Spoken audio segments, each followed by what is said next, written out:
We spend most of our lives chasing noise, chasing validation, recognition, control. But in that chase, we lose the very thing that makes us alive, presence. It's only when everything falls silent, when the calls stop, the world slows, and even your thoughts begin to echo, that you meet the one person who was always missing, yourself. Silence doesn't punish you. It reveals you. It strips away every mask, every role, every story you thought you needed, until all that remains is truth. And in that truth, you realize something sacred. You were never meant to control the world. You were meant to understand it. You were never meant to escape life. You were meant to be fully present in it. This is where the noise ends, and presence begins. There comes a moment in every man's life, a quiet realization that not every battle is worth his breath. That peace, not noise, is the true proof of strength. You don't declare it. You don't post it. You simply stop engaging. The messages stop. The explanations stop. The need to be understood stops. At first, the stillness feels unnatural, like standing in a storm, refusing to shout back. But slowly, the noise begins to fade, and something far greater emerges: clarity. Because silence isn't the absence of sound. It's the presence of order. It's the moment you stop reacting to the chaos of the world and start listening to the rhythm of your own soul. When you withdraw your attention, the world doesn't forget you. It notices you differently. Not because you shouted louder, but because you stopped altogether.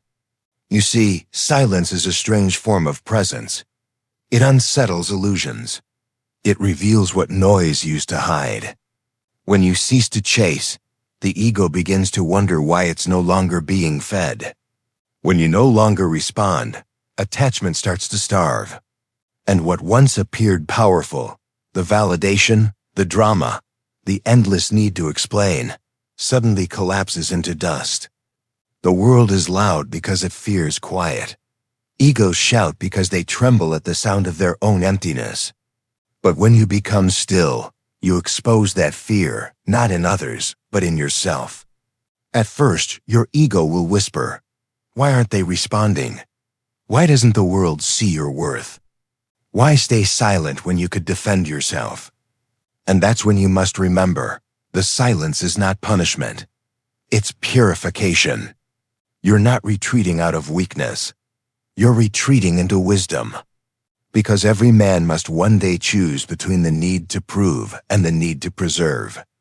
Between reacting to the world and returning to himself.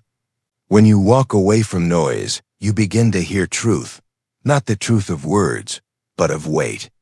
You begin to realize how much of your energy was spent maintaining illusions, pleasing, performing, proving. And as you let go, you start to feel something ancient: equanimity. The ego hates that word. It thrives on disturbance, on movement, on comparison. But silence dissolves its grip. You see through its games, the craving for approval, the fear of being unseen, the addiction to reaction. And in that moment, you understand why the Stoics called silence sacred. Marcus Aurelius wrote, "Nowhere can man find a quieter or more untroubled retreat than in his own soul." That retreat isn't a place. It's a posture, a way of standing inside yourself while the world trembles outside. When you withdraw from the noise, you create what the ancients called ataraxia, a calm so deep that even the storms begin to lose their meaning. And yet the world notices. When you stop feeding it your reactions, it grows restless. Not because it cares, but because it has lost control. The ego begins to search for its reflection, the validation it once saw in your responses. But there's nothing to mirror back now. Only stillness. That's when the illusions start to crumble. The world doesn't know how to handle a man who cannot be provoked. It throws distractions, temptations, noise, but you don't flinch. You simply observe. This is the moment your silence becomes a mirror. It doesn't shout, it reflects. It shows the world its own restlessness, the ego its own emptiness, and attachment its own fragility. And you, the man standing in that silence, begin to feel an unfamiliar peace. Not victory, not pride, just the quiet knowing that you no longer need to control what never belonged to you. That's the heart of Stoicism.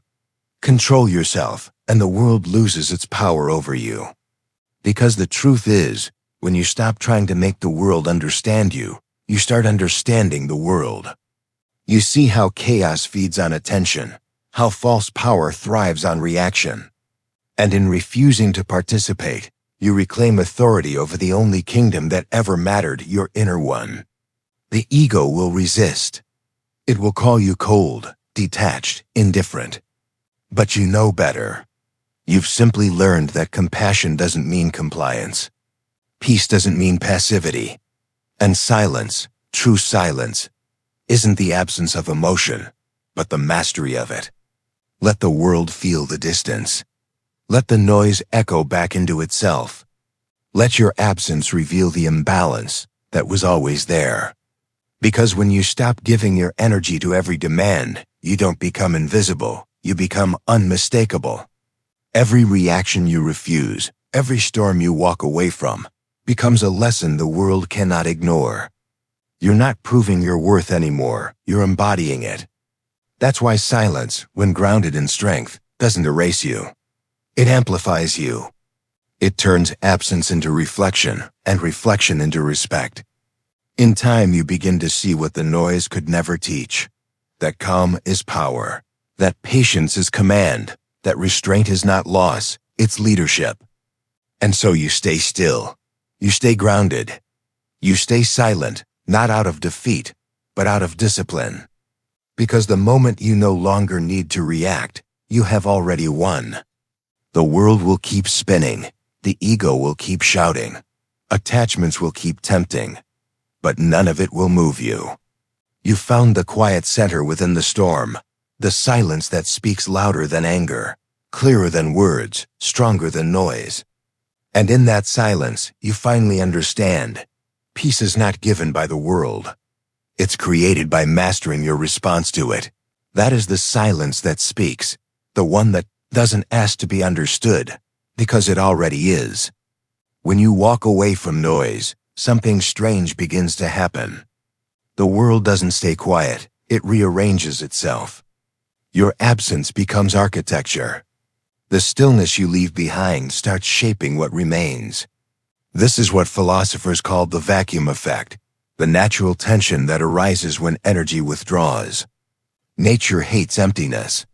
And the human psyche, perhaps most of all, cannot stand a void. When you stop pouring your attention into chaos, chaos begins to panic. When you stop feeding the world your reactions, the world begins to starve. Not because it needs you, but because it depended on your attention to define itself. Everything you detach from will fight to fill the silence you leave. Distractions will multiply. The ego will whisper louder. The world will dangle new temptations in front of your peace, noise disguised as importance, urgency dressed as purpose. But this is where the lesson begins. When you resist the urge to fill that vacuum, you meet the raw truth of existence. That meaning does not come from movement, but from direction. That value is not created by possession, but by absence. When something disappears, the mind, desperate to restore balance, begins to magnify what was lost. That's why silence echoes louder than words. Why peace feels heavier than chaos. And why detachment, though invisible, reshapes everything it leaves behind. At first, the vacuum feels unsettling. You'll notice the noise pulling at you, the urge to explain, to check, to prove. It's the ego's way of begging for gravity, trying to pull you back into orbit. But the Stoic stands still. He understands that not every void must be filled. Some must be honored. Because emptiness isn't the enemy. It's the beginning of awareness. It's the sacred interval where understanding begins to take form. The ancients knew this. Epictetus said, "What troubles people is not things, but their judgments about things." The vacuum is where judgment loses its footing, where you see reality without the distortions of need. You begin to realize how much of what you once called love was dependency, how much of what you called ambition was insecurity, and how much of what you called passion was just noise disguised as meaning. The vacuum doesn't lie. It holds a mirror to every false attachment. It exposes how addicted we are to stimulation, to being seen, liked, validated, reassured. But when all of that fades, you meet something far rarer: yourself, unmedicated by attention. That is the true discomfort of silence. It's not the absence of sound, it's the confrontation with truth. And truth, in its pure form, is never loud. You will feel moments of restlessness. The mind will grasp for distractions, scrolls, messages, thoughts of what could have been. But each time you resist, you strengthen the muscle of restraint. Each moment you remain still, the vacuum becomes less of a void and more of a vessel. A vessel for presence. A vessel for peace. A vessel for understanding that serenity is not found in what you add, but in what you can live without. This is the paradox of detachment. The less you cling, the more you command. The more you let go, the more you receive. Because power never resides in possession, it lives in composure. The world measures strength by noise, by who speaks the loudest, who wins the argument, who dominates the room. But the Stoic knows better. He understands that true gravity requires no motion, that the sun never chases planets. Its stillness alone holds them in orbit. And that is how the vacuum works. When your presence withdraws with dignity, it creates tension, not absence. Your silence becomes contrast, the light by which everything else is suddenly seen more clearly. People, systems, even your own ego begin to react to that contrast. They will try to pull you back with noise, because your stillness exposes their instability. But this is not your burden. It's their awakening. The world mirrors your energy. When you are restless, it multiplies chaos. When you are grounded, it bows to order. So when you stop moving, the world, confused by your stillness, begins to slow down too.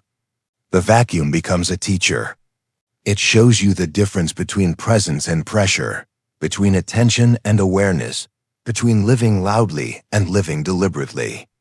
You start to see how rare peace really is, not the peace that comes from control, but the one that comes from surrender, from allowing life to flow without demanding to direct it. That's why detachment is not indifference. It's intimacy with reality. It's seeing things as they are, not as you wish them to be. When the vacuum first appears, the ego calls it loneliness, but the soul recognizes it as liberation. Because for the first time, you're not being defined by the noise around you, but by the silence within you. The void you once feared becomes a sanctuary. You begin to understand why stillness is the highest form of strength, because nothing can manipulate a man who is comfortable with nothingness. The Stoics called this apatheia, freedom from the tyranny of passion, from the demand that life must always please or entertain. It's not a coldness, it's clarity, a kind of sacred indifference that allows joy and pain to pass through you without either owning you. That's the essence of mastery, to let life happen without losing yourself inside it. To see that emptiness isn't a curse, it's a canvas. And from that blank space, you can begin to paint again, deliberately, calmly, wisely. So don't rush to fill the vacuum. Don't run from the stillness. Let it reshape you. Let it stretch your perception until you no longer crave what once controlled you. Because what you resist will persist, but what you accept transforms. The Stoic learns to stand inside the vacuum without fear. He knows it's not death, it's rebirth. It's the silence before renewal, the pause between endings and beginnings. That is the law of the universe, the rhythm of all creation. Every form arises from emptiness, and every return to emptiness makes room for form again. So when you withdraw your energy, don't see what you've lost. See what you've made space for. The vacuum is not the end of something. It's the birthplace of everything that is true. And if you can remain still long enough, you'll hear it, the quiet hum of order returning. The gentle pulse of a life that no longer depends on noise to feel alive. That's when you'll know you didn't lose anything. You simply stopped mistaking movement for meaning.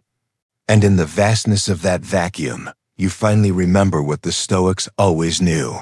To be full, you must first be empty. To lead, you must first be still. And to understand life, you must first make peace with silence. Absence is not nothingness. It is contrast, the silent architect of value. Without it, light loses its meaning, warmth forgets its name, and presence becomes invisible. When you withdraw from the noise, you don't vanish, you redefine. You become the line between what was once taken for granted and what is now deeply felt. That line, that contrast is what gives the world its depth. Contrast is the universe's most elegant teacher. It teaches gratitude not through abundance, but through loss. You only understand warmth after the cold. You only value peace after chaos. You only appreciate presence once it's gone. The Stoics knew this well. They did not chase constant pleasure or endless motion. They understood that awareness grows in the space between extremes. That wisdom requires a kind of distance, a vantage point earned only when you are willing to step back from what once consumed you. When a Stoic walks away, he is not punishing the world. He is allowing contrast to do what words never could, to reveal the difference between noise and meaning, attention and value, desire and respect. Absence is not the enemy of connection. It's the soil that makes connection real. It reminds us that value is not created by possession, but by perception, by seeing clearly what was always there, once the blur of constant familiarity fades. When you were always there, explaining, proving, giving, your presence lost definition. But the moment you withdrew, clarity returned. The world began to notice the outline of what it had overlooked. Absence sharpens perception. It teaches the mind to see in reverse, to trace the shape of what's missing through the echo it leaves behind. That echo becomes memory, and memory, refined through distance, becomes meaning. This is the paradox of life. We only learn to feel fully once we lose what numbed us. Noise numbs. Attention dilutes. Presence, when constant, fades into background. But when it's gone, everything it touched glows differently.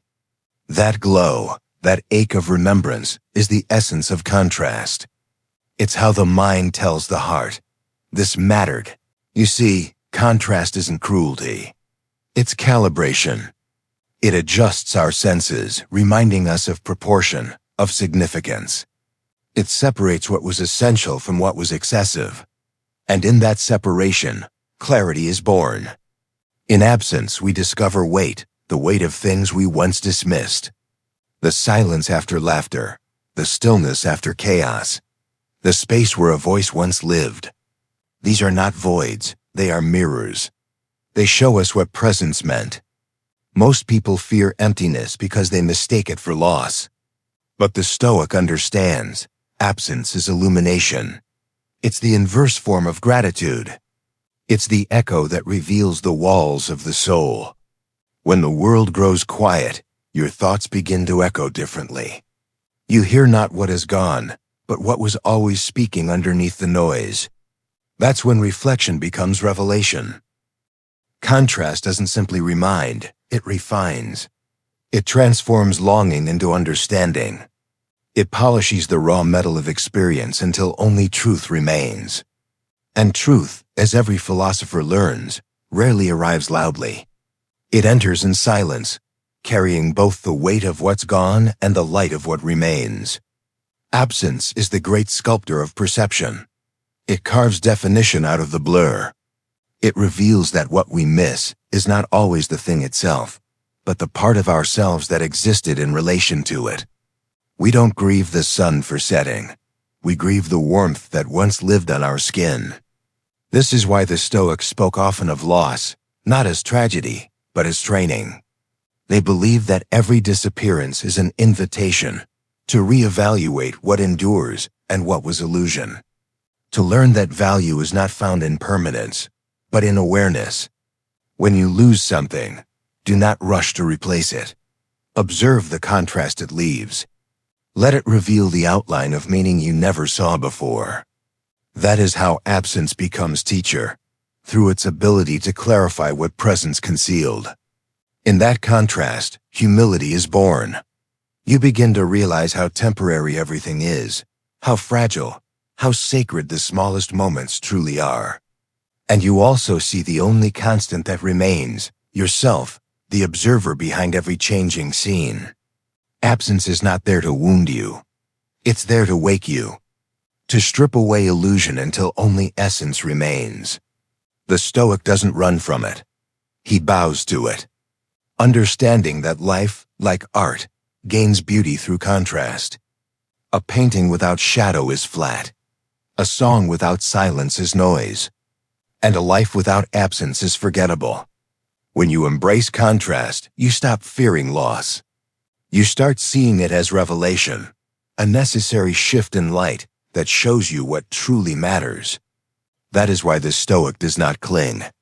He loves deeply, but lightly.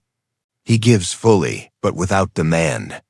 He understands that every presence is a temporary blessing, and every absence a permanent reminder.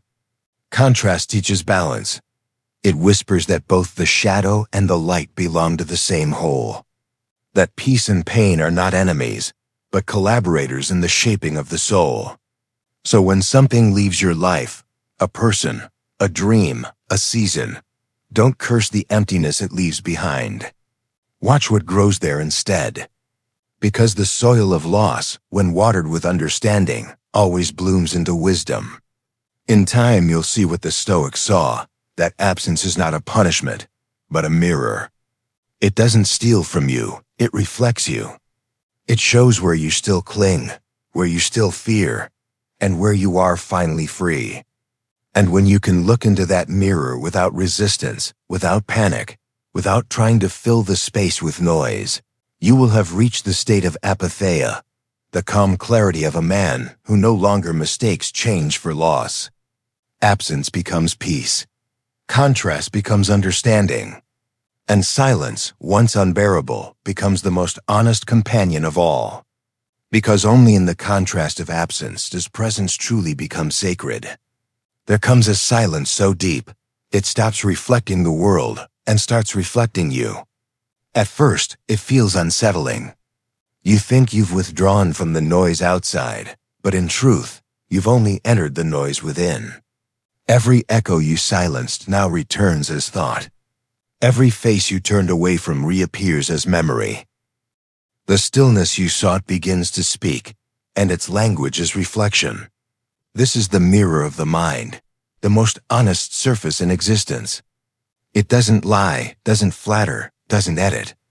It shows you exactly what you've carried all along, the patterns you've repeated, the emotions you've avoided, the stories you've told yourself to survive. Most people run from this mirror. They fill their days with motion, their hearts with noise, their minds with distraction, because silence shows them what applause once concealed. But the Stoic stands before the mirror and does not look away. He knows that what he sees there is not punishment, it's proof. For the first time, you see the architecture of your own mind, the way your thoughts shape your world, the way your judgments twist experience, the way your expectations imprison peace. You realize how rarely you've lived in reality itself, how often you've mistaken perception for truth. This is the hardest part of stillness. It removes the veil between you and yourself. There is nowhere left to hide, no one to blame, no story left to protect you. Only the reflection, raw, unfiltered, precise. And yet, that is where healing begins. When you finally stop explaining, defending, chasing, you start listening. You hear how much of your life has been reaction, not creation. You notice how easily emotion manipulates thought, and how thought creates suffering that reality never asked for. The mirror shows you the enemy, and it is never the world. It's your opinion of it. That's what Marcus Aurelius meant when he wrote, "You have power over your mind, not outside events." Realize this, and you will find strength. To look into the mirror of the mind is to see this truth in motion. The world is not cruel, your interpretation makes it so. People are not your obstacles, your attachments make them such. Loss is not tragedy, your resistance gives it pain. Reflection dismantles illusion piece by piece, until what remains is not despair, but liberation. You realize that peace was never a gift to be given. It was a skill to be remembered. That happiness is not something to be pursued. It's the natural silence left behind when craving ends. The mirror teaches humility. You see the arrogance of thinking you ever controlled anything beyond your own response. You see the futility of trying to manage the external while neglecting the internal. And you begin to understand why the Stoics spoke so often of discipline, because freedom without discipline is chaos. The world will always mirror your state of mind. If you are restless, the world becomes a storm. If you are grounded, the world becomes soil. If you are clear, the world becomes transparent. That's the paradox. The world you see is always you in disguise. So the Stoic learns not to fix the reflection, but to polish the mirror, to cleanse his perception before judging the scene, to adjust his thoughts before condemning the world. Every reflection is a dialogue between who you think you are and who you truly are. And every time you pause before reacting, every time you choose stillness over impulse, you shatter an illusion. In that discipline, you find peace, not the peace of silence alone, but the peace of clarity. The kind that comes from seeing without distortion. The mirror does not show perfection. It shows proportion. It shows what is yours to master and what is not. And the moment you learn that distinction, you stop suffering unnecessarily. The Stoics called this the division of control, what you can command, your thoughts, your actions, your attitude, and what you cannot, the opinions, outcomes, and chaos of the world. Every time you mistake one for the other, the reflection clouds. Every time you remember the difference, the glass clears again. That is the discipline of perception, to see not what you wish, but what is. To look without projection, without story, without fear. To let the reflection be just reflection. In that stillness, you begin to see patterns, how anger rises from expectation, how sorrow lingers from attachment, how fear grows from imagination. And in seeing them, you loosen their hold. The mirror is merciless, yes, but it is also merciful. It doesn't punish. It simply reveals so that understanding can replace ignorance. The Stoic doesn't destroy his reflection, he integrates it. He accepts both the shadow and the light as parts of the same whole. He no longer fights himself. And when the battle within ends, the world outside softens too. To master the mirror of the mind is to realize that every external storm was only a reflection of an ungoverned inner sea. And that calmness, true calmness, is not a mood. It's a decision. It's the decision to stop letting untrained thoughts steer your soul. It's the decision to let truth, not emotion, shape your perception. And in making that choice, you transform reflection into wisdom. The man who can look at himself without fear, without excuse, without mask, that man becomes untouchable. Because he no longer lives through perception. He lives through principle. He no longer hides behind identity. He moves from essence. He no longer mirrors the world. He mirrors reason. And in that alignment, the mirror stops being a threat. It becomes a guide, a compass, a quiet companion that whispers, "You were never broken. You were only unseen. So look again." Not with judgment, but with curiosity. Not to criticize, but to understand.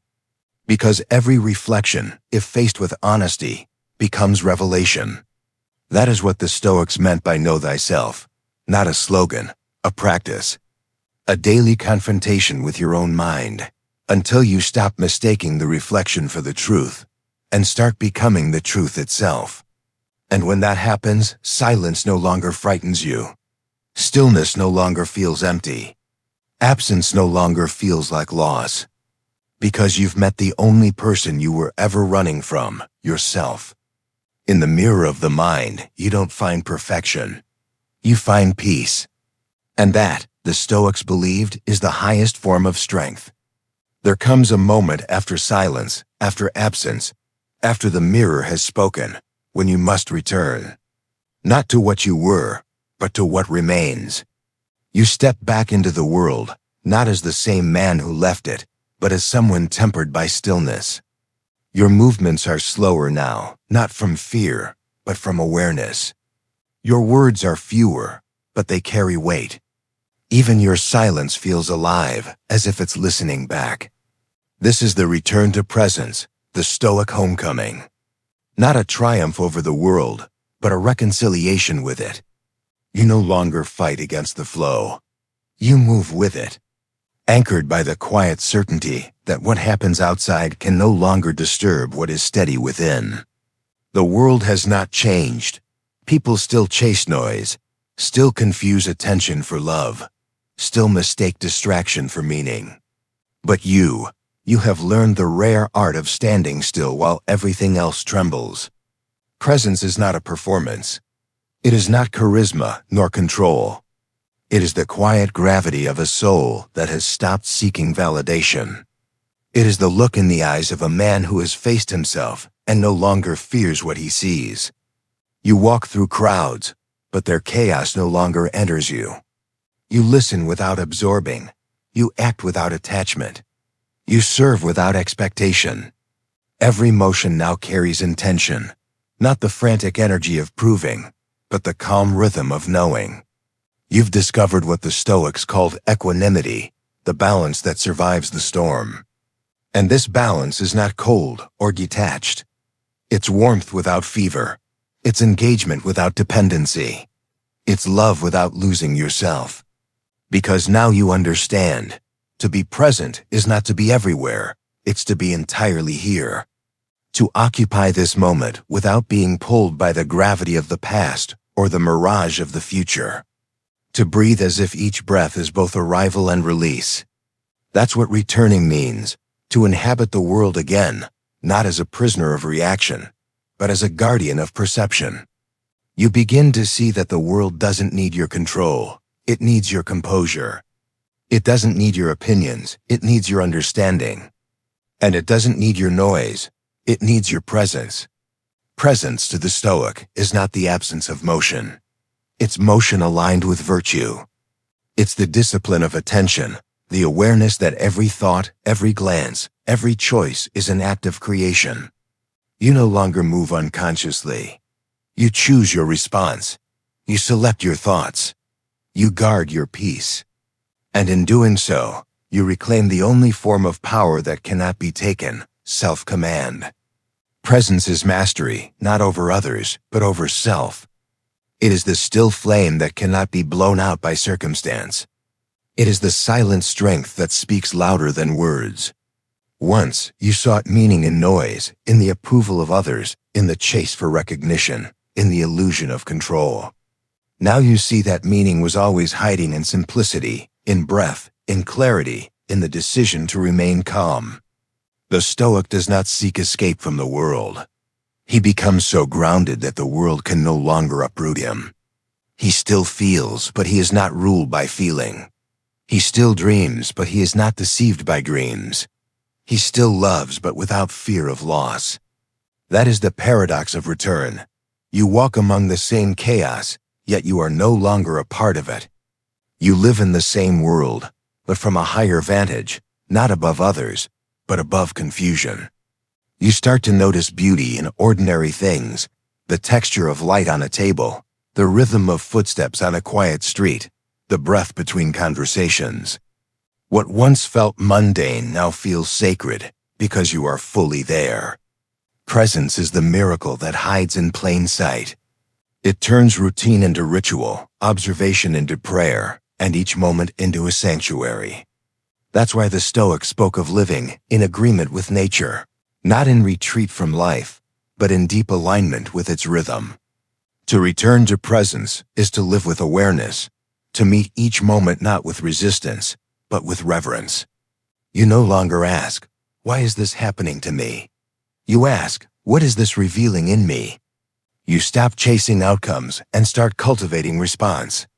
You stop trying to make life easier and start becoming stronger.